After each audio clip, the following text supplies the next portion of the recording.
Здраво! Моќта на социјалните медиуми веќе одамна не е предпоставка. Еден хронолошки поглед на нештата ќе не потсети дека тие го донесоа првиот црн претседател на најмоќната држава во светот.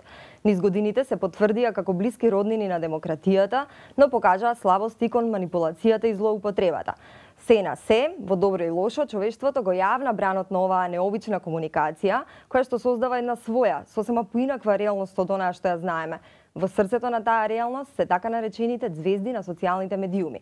Парадоксално, не се лица кои што се занимаваат со естрадата, ниту со некаква поширока политичка општествена активност, но нивниот глас е моќен и стига далеко.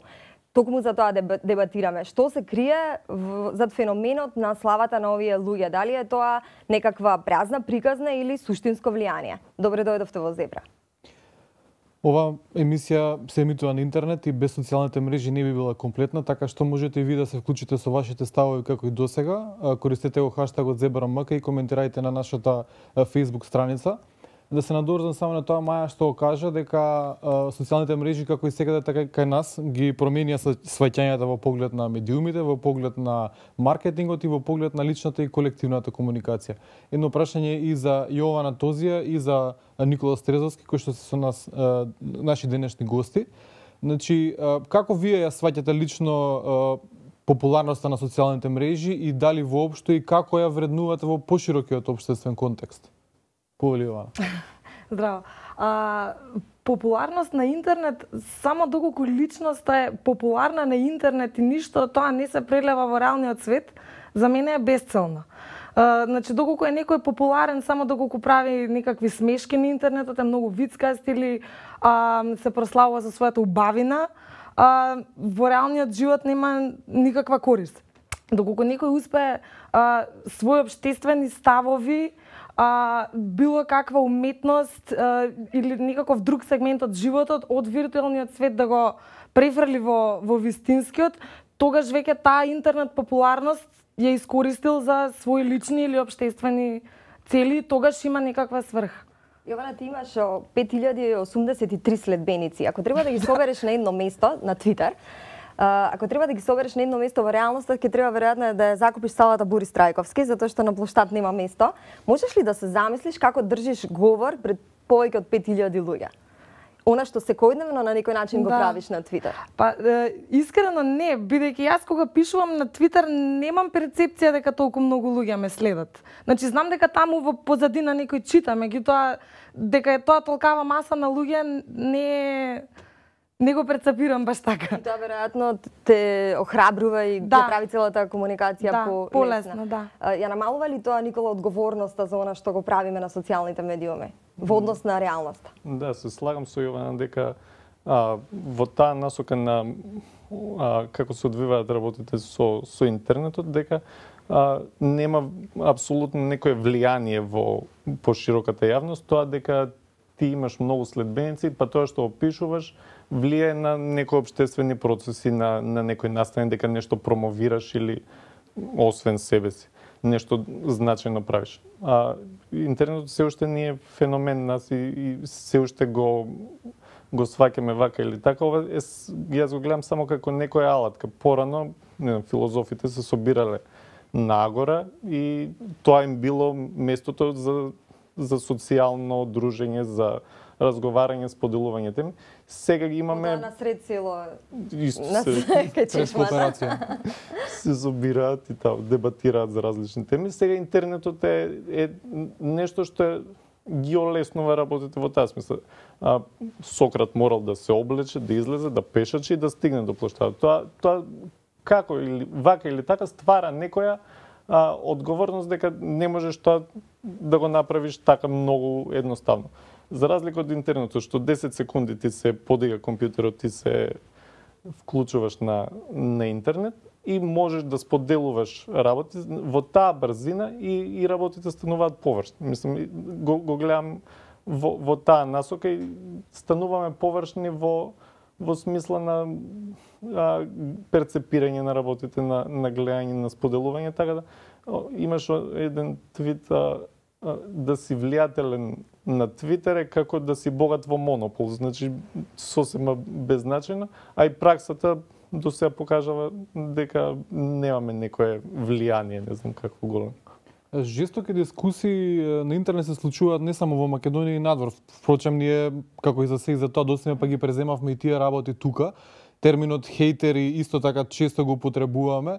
Меѓутоа, не последниот период, меѓутоа од кога се проширија социјалните мрежи, се појавуваат често статуси во кои што ние се издвојуваме како особени злобници, особени луѓе кои што не го прифаќаат успехот на другите луѓе. Ако знаеме дека и надвор тоа се случува, пошто ние се разликуваме, да речеме, ако ништо друго, по културата на комуницирање на интернет? Споредено со, не знам, со Запад, да речем, во што сме полоши или подобри? Дали сме поголеми хейтери од другите? Не, мислам дека кај нас моментот на сеир, така наречен, е поголем како во живот, така и онлайн, и од тој аспект мислам дека се разликуваме повеќе од западниот свет, каде што можеби до некаде критиките се поконструктивни, а кај нас голем дел од критиките се користат за исмејување, се тоа исмејување некогаш е злонамерно, некогаш е чисто од сеир. Нели сте забележали, например, дека на пејачи на профили на YouTube има неверојатно некултурни американски коментари, значи навредливи, дури со закани, значи баш мене ме интересира како гледате на тоа дека ние сакаме да се представиме себе си како дека сме полоши од тоа. Нели мислите дека малку сме престроги во тој поглед на таа перцепција на работите? Неодамна имаше интервју, гледав на Джеймс Мърфи од LCD Sound System, во кој вика во кој друштво да одиш, има 10% од луѓето се окей. Тоа не значи дека 10% се апсолутно вредни и другите 90% не се вредни, него ти се препознаваш во 10% од некоја група на луѓе. И сега, во тој контекст на интернет, одиш таму на некоја социјална мрежа, си избираш твоја група со која што делиш слични ставови и слични мислења и со нив споделуваш или не. После тоа таа група и да немаш став по некое прашање, таа група зазела некој таков став, ти механички го заземаш незиниот и го зборуваш тоа. Значи не по самата природа ние сега мразиме или сакаме работи. И тоа е друг феномен што интернетот ти дозволува да бидеш и анонимен во некоја смисла. Значи ние сме вака или така не сме анонимни, барем Јована и јас. Веќе не сте во овој момент, пошто од сега не, и предходно не сме биле. Мислам со име и презиме. Не сме најавени на Твитер конкретно со собствено име и презиме, значи имате значителен број на следбеници. И па Јована има, јас не баш, јас сум имаш 3000 и нешто. Отаде популарноста сум јас ова као обичниот граѓанин како гледа ова интернет. Ние проблемот со хейтањето е и условно кажано хейтање е ги пробуваат на некој начин сите да извлечат нешто од големиот колач на популарност. Значи, ако сега е интересно првенство во фудбал, а јас зборувам за дизајн, а сите гледаат фудбал и сите се фокусирани на тоа, ќе сум маргинален. Значи, треба да бидам и јас сега во големото друштво. Повеќе го гледам така.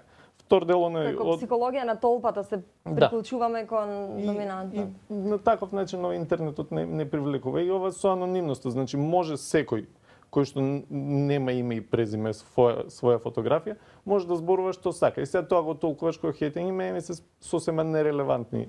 Мислам тие начини на зборување или тие мислења кога позади нив стои инкогнито личност. Поменува ли човекот по својата природа психолошки славата на социјалните медиуми? Значи, дали она што се случува на социјалните медиуми има реперкусии врз она што е он подалеку од тастатурата? Па до некаде мислам да, посебно доколку човекот не е анонимен и доколку го знаат со име, презиме и со лице. Мене лично почна во последно време да ме препознаваат луѓе на улиците, да ми викаат ти си Јована, и мене тоа ми е одеднаш чудно и некогаш не знам како да се справам, заради тоа што тоа им го правеле до претходно на пејачи, глумци и така натаму. И сега јас имам нормална работа од 8 до 5, после тоа одам дома и Можеш да бидеш немам селебрити. немам никаква не морам туку, немам никаква општествена улога. И понекогаш е чудно, а го менуваат поготово кај луѓе кои што допираат до повеќе следбеници, било на Facebook, Twitter или други социјални мрежи, исто како и секоја друга популарност. Значи може да се занесе човек. Си се соочила ли со опасноста да станеш зависна од таа слава, па да се претвори тоа постирање во онаква трка по лајкови? Знаеш, да се развие една симбиотичка врска меѓу тебе и оние кои што те следат. Си зависите еден од друг. Јас кај мене лично не. Јас ја чувствувам само потребата да бидам онлайн. Тоа го правам веќе не знам колку години уназад. Од скрос од почеток сум на социјалните мрежи, станав еден вид зависник. Не знам тоа колку е добро или не. Меѓутоа присутен е тој феномен кај многу луѓе, дека сега откако ќе станат популарни, дека се на пример смешни, чувствуваат потреба и одговорност на некој начин пред својата публика, условно кажано, да бидат смешни во континуитет. Да, И вечер на таа тема има награди. Блогираме, доделува награди. Мислам, повеќето луѓе има јасно дека се работи за шега, меѓутоа има и јузери на Twitter профили кои што сериозно ја сваќаат работата. Како гледате кога не се сваќа поентата на некои работи на интернет, на пример, што е шега, што или до границите, мислам. Како гледате на тоа кога некои луѓе не успеваат тоа да го забележат? Тоа и на општо ниво не мора да значи дека само на интернет тоа се сваќа вака или така, него и да се соберат во друштво некакво или толпа луѓе. Едни го сваќаат вака, други го сваќаат така. Мене ми е апсолутен феномен е тоа што тие социјални мрежи доведуваат до нешто што порано беше незамисливо. Дури ќе кажам, пред година дена не можевме да замислиме ние дека некој може да има, Владко Васил конкретно, има да не претерувам, ама ќе претерам за драматичност, има повеќе читатели од Дневен весник, кој што има уредник, редакција, новинари вработени. Значи, тој 5000 пријатели на Facebook, 5000 фоловерси, на Twitter уште не знам колку има, 7000. Тоа е и да се повторуваат некои од овие, пак е огромна маса на луѓе, плюс и јас ќе го лајкнам, Јована ќе шерне, и значи тоа неговиот збор стигнува на далеко. Што е, пак ќе кажам, повеќе од Дневен весник во некоја смисла. Во таа смисла ние се уште нешто ново. Значи, ќе кажам, пред година дена не го гледавме ова вака, сега пред 3 години се твиташе поинаку, сега се твита поинаку. И се уште не сум ја видел некоја влијателност. Ние на интернет, посебно на Твитер, не го гледам никако поинако, освен шега тоа влијателност, влијателен. Затоа што не се сеќавам ни на една, мислам, сакам да бидам поправен, на ни една сериозна работа на која што некој влијателен или некои влијателни постигнале нешто. Твитајки, зборувајки, пишувајки на Facebook, на социјални мрежи. Извини, имаше еден мост, мислам дека баш Владко го спомна, да. Не знам дали се случи тоа после колумната негова или нели го поправија некој мост ставија, не знам дали беше поврзано тоа, може да има еден случај. Сигурно има, мислам баш тоа го читаат многу, овие препознале дека тоа има негативен имидж или не можеме да кажеме со сигурност. Може би било во процедура, па булдожерите биле тргнати да го поправат, веќе па ова се совпаднало, ама и не мора да значи. Многу веројатно дека не значи тоа дека има тоа влијание неговиот пост за... Уствари тоа беше сепак колумна на... Да, мислам дека беше колумна или статус на интернет портал. Меѓутоа сепак неговата влијателност ако ништо друго може да согласиме дека минимално барем влијала. Добре, во тој поглед, во поглед на демократскиот капацитет, значи социјалните мрежи не отворија сите нас индивидуално, сега веќе не се само медиумите, не се само партиите, сега и секој човек може да застапува своји ставови. Мислите ли дека го извадија најлошото кај луѓето социјалните мрежи или пак успеа да извади доволно добро во тој поглед? Според мене тоа е исто како во вистинскиот живот. Оние што се вистински квалитетни луѓе си работат сопствена работа од 8 до 5, не се замараат со никакви обштествени ставови или некои акции да ги наречам, да преземат нешто за да направат нешто добро во ово општество. И истото се случува и на интернет. Значи оние кои што имаат вистински квалитетни ставови, прогресивни, не се трудат толку многу да ги наметнат, макар влијаели на еден човек и го убедиле еден човек дека неговиот став е вистинскиот и дека треба да го следи, а оние кои што се условно кажано медиокритет, стануваат популарни и шеруваат, лајкуваат, постираат се што им дојде.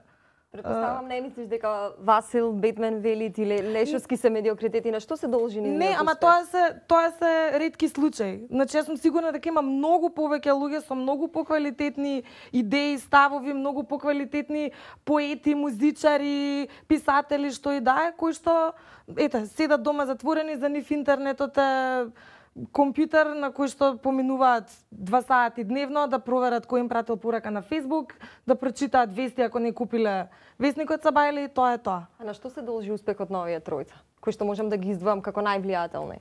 Па веројатно нивната константност како прво на интернет, и според мене најбитно не глумењето алтер его на интернет од вистинскиот живот. Значи Владко Василј истите глупости, да речам, и смешки загадки што ги пишува на интернет, ги кажува и во живо. Исто како што пишува реферати Бетмен Велит на Facebook и на Twitter, исто толку многу зборува и во живо. Исто како што пишува поезија Дарко Лешовски на Facebook, исто така поетично зборува и во живо. Значи формулата е да се биде свој. Според мене тоа е зошто константно луѓе ги гледаат, заради тоа што јас сметам дека човек кој што работи има плюс една друга активност дневно, нема доволно време за да води двоен виртуелен живот и второ алтер его во онлайн светот. Што мислите за можноста да се живее од Facebook славата, значи да се материализира тој успех? Финансиски, генерално, општествено. Можно ли е во Македонија? Кај нас, барем до сега, освен некоја собствена промоција, лична, дека јас можам да направам и тоа, па ќе те викна да направиш и тоа. Не го гледам. Конкретно е за овие тројца што ги спомнавме. Треба да се занимаваш со некоја, да си во некоја област во која што ќе им бидеш интересен на луѓето. Нема сигурно да им бидеме интересни Јована или јас, Јована да пишува постојано за тоа како кодира, програмира или проверува квалитет и постојано тоа да го објавува, нешто нема да биде интересно, него ќе биде досадно, спротивно на ова што би требало да биде популарност. Или архитект, јас колку и да се промовирам, колку и да е општа работа архитектурата, нема да им бидам интересен сигурно. Не, јас мислам повеќе во контекст на тоа овие тројца или некои други да се најдат на платен список на некакви компании, корпорации, политички партии, општествени центри на мој, кои што имаат интерес своите агенди да ги пренесат пошироко. Па сигурно, тоа што кажав, ти треба, ако си политичка партија, ти треба медиум некој и се плаќаш цела редакција, од друга страна го имаш овој кој што ти е веќе соизграден, мислам, голем багаж. Кредибилитет. И кредибилитет го читаат многу, значи статуси со по 1000 лајкови, со твитови со под 300-400 ретвита. Се влијание само по себе, што овие субјекти политички или не знам какви, им е важно тоа. Така ќе пробаат сигурно да го искористат. Јас искрено мислам дека кај нас е уште рано. за такво нешто, меѓутоа дека може ќе бидеме сведоци за година до две еве максимум, кога луѓе како прво ќе се охрабрат, оние што мислат дека се квалитетни, да се пробијат на интернет, а после тоа некој да го препознае и со тоа да се материализира, монетизира, пробие што и да.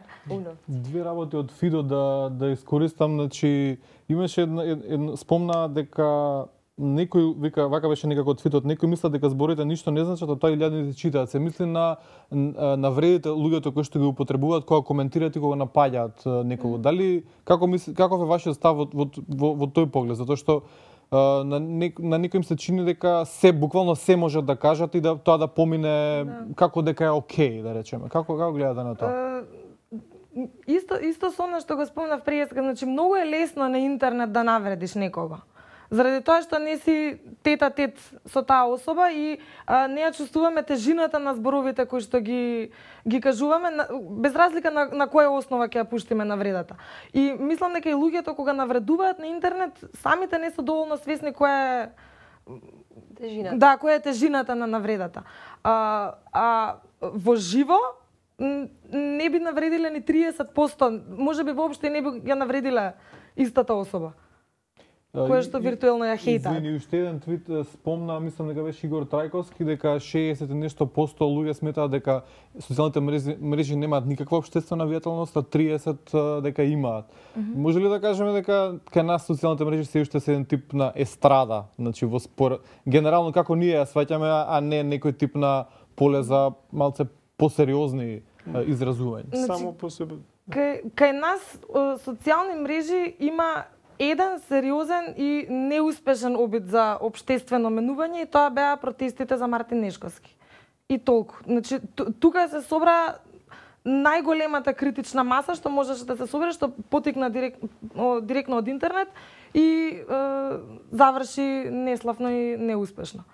Од тој аспект, да, можеме да кажеме, сега за сега кај нас социјалните мрежи, макар имало луѓе и со 10.000 следбеници кои што може својот глас да го наметнат и прошират, не успеваат да бидат креатори на некои општествени текови. Да се надеваме дека за година-две ќе видиме некои позитивни искуства. Тоа го гледав поинаку, ова протестирам и убиството на Мартин Нешковски, мислам организацијата после тоа. Сега мислам дека тоа беше само еден налат и само една збирка на случајни моменти кои што доведоа до тие протести. И тоа е, и пак зборуваме за инцидент, тоа не е нешто што се случило, што се случува постојано, па стално се собираат, па протестираат, па изнесуваат свое мислење на улица или во некој поорганизиран број, него тоа е некоја таква случка.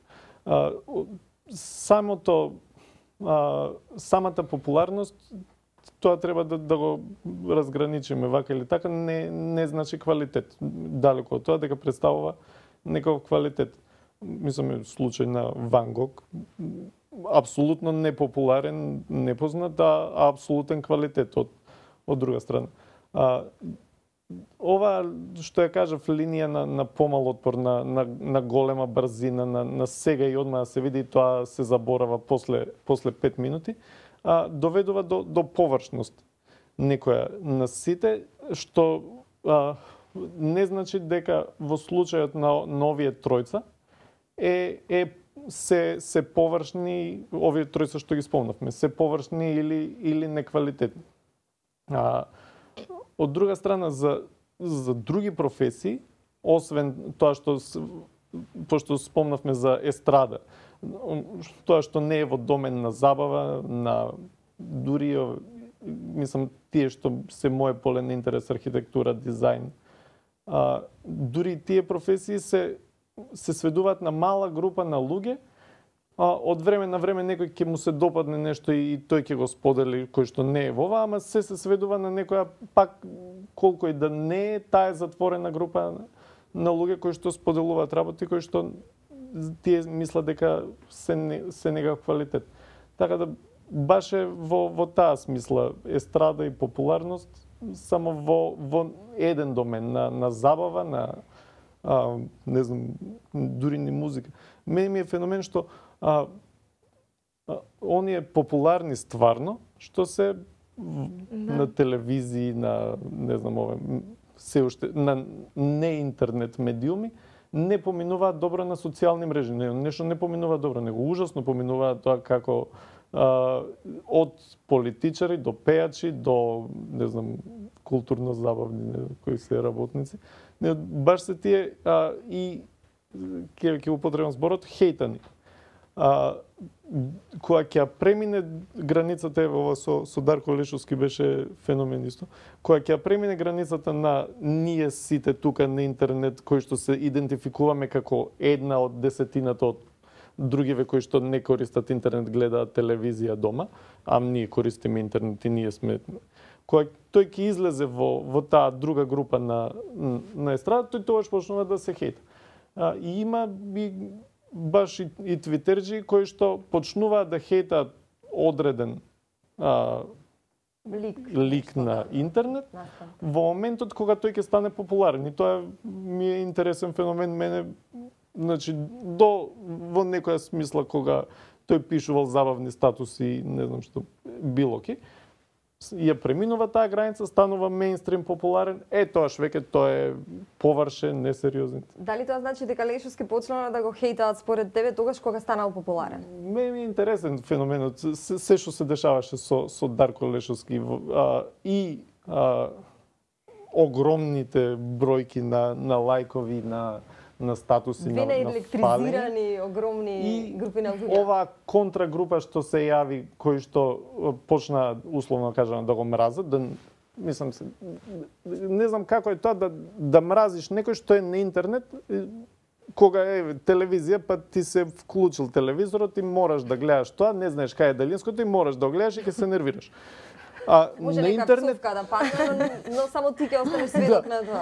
На интернет не мораш. Значи, апсолутно, треба да ти е пријател на Facebook за да го читаш. Зашо да ти е пријател ако ти е досаден? Овие што го лајкуваат, можеш да ги блокираш или едноставно блур пред очи кога ќе излезе Дарко Лешовски и скролаш надолу, гледаш други.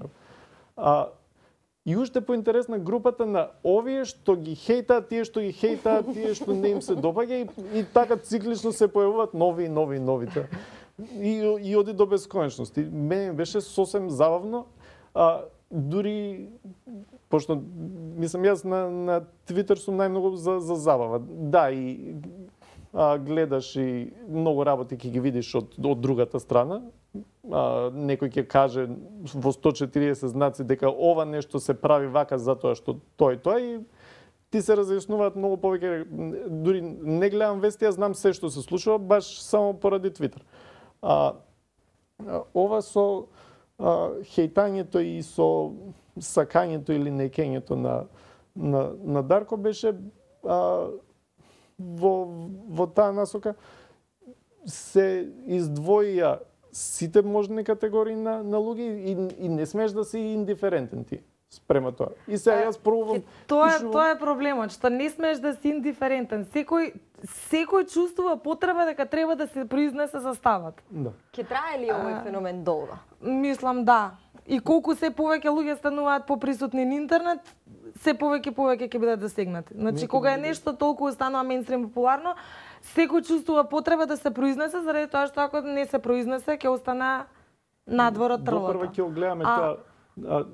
Треба за председател да се кандидираш 10.000 подписи. Сега можеш на интернет да ги нема онлайн да ги собираш, а можеш да се промовираш на интернет и допрва ние ќе гледаме тие придобивки или загуби од... Или да го замолиш Владко Василов да го направи тоа за тебе. Тоа ќе те изберат за председател одмор. Темата е стварно опширна, кругот е мала, во него сме сите ние и затоа толку удобно се чувствуваме кога разговараме на ова. За жал времето не ни дозволува да продолжиме и всушност вториот дел од емисијата продолжуваме утре. Никола Јована, ни беше многу драго што бевте дел од Зебра. Благодариме. Поздрав. Благодариме.